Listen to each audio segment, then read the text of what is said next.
Summer Inman was trapped in a loveless marriage. Each morning, she awoke in the small, cramped bedroom she shared with her husband Will in his parents' house. She dreaded having to face another day as a virtual prisoner in the Inman home. Summer had once been a carefree 15-year-old girl, but now at 32, she felt like her youth and vitality were being slowly drained away. She had fallen in love and married Will when she was only 18. At the time, it seemed romantic to high school sweethearts starting a life together. A charismatic evangelical church that had taken root in their small Ohio town. Bill Inman was not just a devotee of the church, he had set up his own congregation in the family's garage. The Inmans believed a woman's only role was to serve her husband, raise children, and maintain the home. Summer was expected to clean, cook, and obey. She felt smothered in the Inman household, yearning for independence. In the early mornings before anyone else awoke, Summer would retrieve a tattered diary from its hiding spot under the mattress. In it, she poured out her frustration and despair. Why can't I take it back? I haven't loved Will for a long time. Just like he doesn't love me, I'm sick of it. I want to take the kids and get out of this house. But Will's dad won't even let me leave. I hope I stay alive at least. Writing provided a brief catharsis, but the drudgery of her days continued. She tried to find moments of happiness with her 3 children, Alex, Kelly, and Alana. But even they were under the domineering watch of their grandparents. Meals were particularly oppressive, as the family sat around the worn wooden table in the cramped dining room. Bill Inman would often lecture about Scripture or boast of his divinely inspired plans to expand the church. One night, he described how God had spoken to him in a dream, imploring him to spread the message of the tabernacle of faith. Summer noticed Will roll his eyes in irritation, but he remained silent. She knew Will chafed under his father's authoritarian control, but he refused to stand up to him. After one especially unpleasant dinner, Summer retreated to the back porch. She sank down on the steps, fighting back tears of frustration. How had her life come to this? She thought about calling her parents and begging them to come get her. But she knew even if she left, Bill Inman would insist on keeping the children under his roof. The sound of the screen door creaking interrupted her thoughts. She looked up to see Will standing over her awkwardly. "Hey," he muttered. "It's a nice night, huh?" Summer sighed. "I guess so." An uncomfortable silence fell between them. They both knew their marriage was falling apart, but neither was brave enough to speak the truth. The next morning, Summer flipped to a new page in her diary. "Will wants me to have 12 children for him. I laugh in his face sometimes, which offends him." She knew Will hoped more children would bind them together. But Summer saw each pregnancy as another chain tying her to this family. In 2005, financial pressures forced the Inmans to move to Florida for work. But the change in scenery provided little relief for Summer. Each day was filled with loneliness and drudgery as she cared for her growing brood in an unfamiliar place. When Will grow up and be on his own? I don't think I can wait much longer. As she spiraled into depression, Summer began to contemplate divorce. But she had no money, no job skills, and no idea how to extract herself from the suffocating Inman household. In 2010, a small ray of hope entered Summer's life. Bill Inman hired a man named Adam Peters to do odd jobs around the property. When Adam was working outside, he often exchanged greetings with Summer. Adam could see Summer was desperately unhappy. An affection grew between them, though they were never intimate. For Summer, Adam's small acts of kindness, a wave, a smile, a friendly chat, He stopped coming around, eliminating Summer's only friend. Her world once again felt small and lifeless. Later that year, Summer finally found the strength to take action. She gathered the children and moved in with her parents, leaving Will and his family behind for good. Though she had no work experience, Summer managed to find a job cleaning a local bank after hours. The pay was terrible, but that hardly mattered. She was free. Even Will seemed to accept the situation, as he did not put up a fight over Summer leaving with the kids. "He knows our marriage has been dead for years," Summer wrote in her diary. "This is the first time I've felt hope in so long." To celebrate her first day of work, Summer's dad roasted a chicken for dinner and baked a cake. As she went to sleep that night in her old childhood bedroom, Summer felt truly peaceful for the first time in over a decade. But her liberation was short-lived. A few months later, Summer learned the Inmans were being evicted from their rented farmhouse for failing to pay rent. Many of Summer's belongings were still at the house. Hesitantly, she decided to go retrieve her things while the Inmans were away. That December morning, as Summer loaded boxes into her car, she thought back over her years with Will. How different her life could have been if she had never married into this oppressive family. She wondered what the future might hold for her and her kids now. The sound of gravel crunching on the long driveway interrupted her thoughts. Summer squinted against the bright winter sun and saw two vehicles approaching a van and the Inman's old station wagon. Her stomach dropped. Though divorced, she was still terrified of the Inman men. Summer froze as Will and Bill got out of their vehicles. "Well, look who it is," said Bill with a sneer. "Come back to take what else you can from us." Summer stammered, trying to explain herself. But Bill and Will advanced toward her, faces twisted in anger. As they grabbed Summer's arms, she realized she had made a grave mistake. This family would never let her go that easily. Terrified, Summer broke free and sprinted for the door. But just as she grasped the handle, a violent blow knocked her to the floor.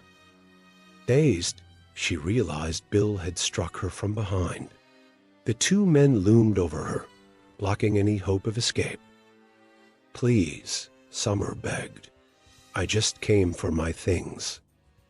I'll leave and you'll never see me again, I swear." Bill scoffed. "That's exactly the problem. You won't stay where you belong under my authority." He nodded at Will, who produced a roll of duct tape. As Summer thrashed and screamed, they bound her hands and feet. They wrapped the tape around her eyes and mouth, muffling her cries. Summer's mind reeled with terror and regret. She had been so close to freedom. How could she have been naive enough to think they would let her simply walk away? She felt herself being dragged across the rough wooden floor. A door creaked open, and she was thrown down a flight of stairs. Lying in total darkness, Summer could only sob quietly into her gag. She thought of her children, who were waiting for her to come home. One thing's for sure, that uppity woman won't be leaving this family again. But this time, she feared there would be no escape. The day had finally come. After years trapped in a loveless marriage, Summer Inman was leaving her husband Will and his overbearing family for good. She felt a mix of excitement and anxiety as she drove to the Inman's rented farmhouse to collect the last of her belongings. She hoped to avoid any confrontation with Will or his parents. She planned to quietly pack up her things and disappear from their lives forever. But as the farmhouse came into view, Summer's stomach dropped. Will's car was parked out front, along with his father's van. Her worst fear was coming true. She would have to face them. Taking a deep breath, Summer reminded herself she had the law on her side. But they advanced toward her with fury in their eyes. come to take what else you can from us." Bill spat. Summer recoiled as the men grabbed her arms in a vise-like grip. Summer had spent over a decade captive to this toxic family. She should have known they would not let her simply walk away.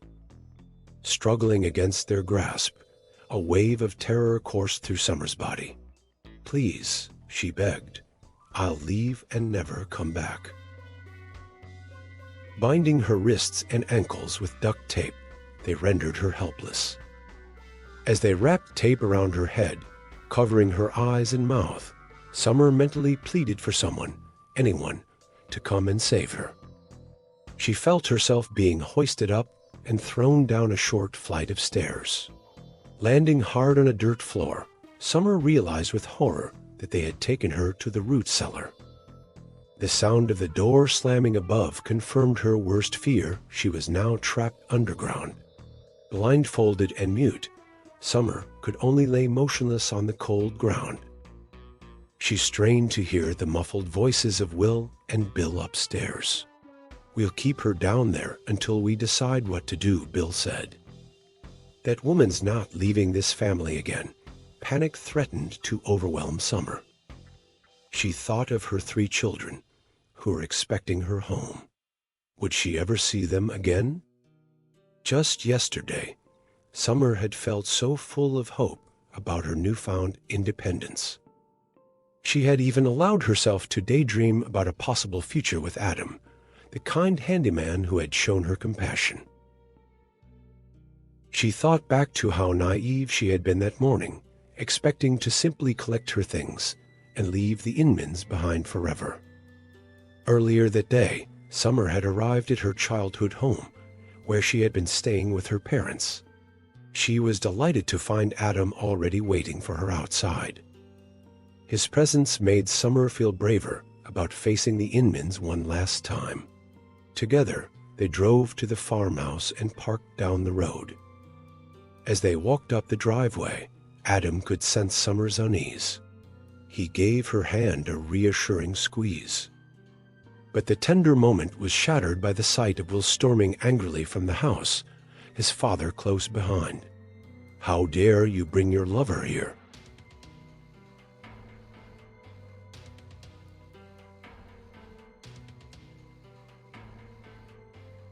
When a sheriff's deputy arrived to supervise the property transfer, the situation deteriorated further. Will lashed out and punched the officer square in the face.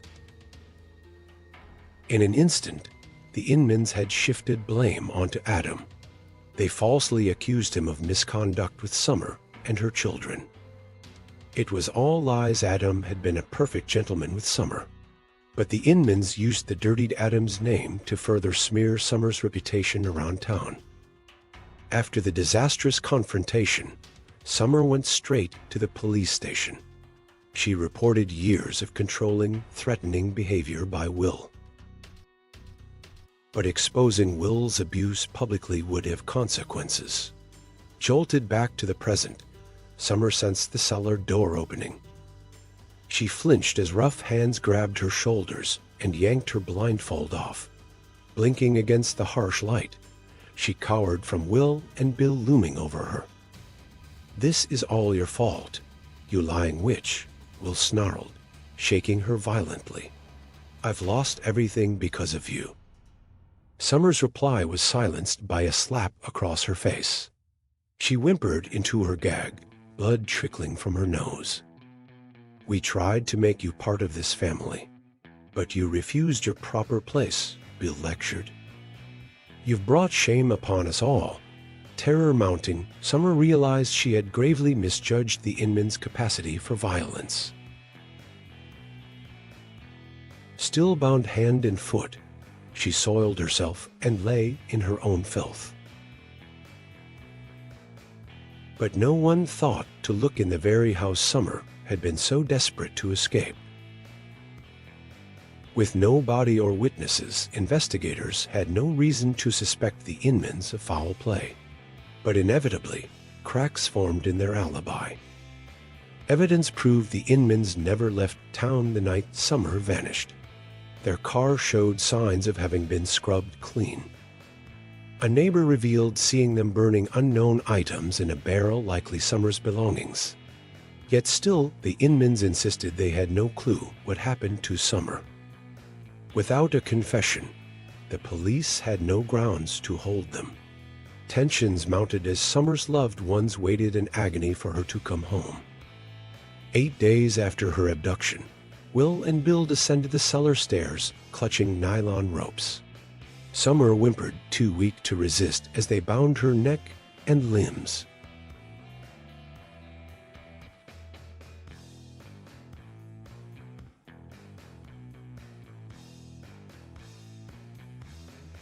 Sandra waited behind the wheel for the short drive to the churchyard. The tabernacle of faith, where the Inmans had worshipped for decades, would now bear silent witness to Summer's death. In her final moments, she thought only of her precious children, praying they would somehow find happiness without her. With Summer floating face down in the water, the Inmans rejoiced that they had purified her sinful spirit at last. To the faithful Inmans, this was not murder, it was righteous justice. They left Summer's body drifting in the font, dressed in a pure white baptismal gown. But the truth would not stay buried for long. 2 days later, an anonymous tip brought police rushing to the church. The sight that greeted them in Thiefont made even the seasoned officers nauseous.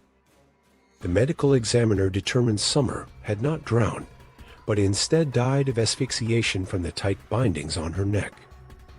Bruises covering her body evidenced she had been mercilessly beaten those last days in the farmhouse cellar.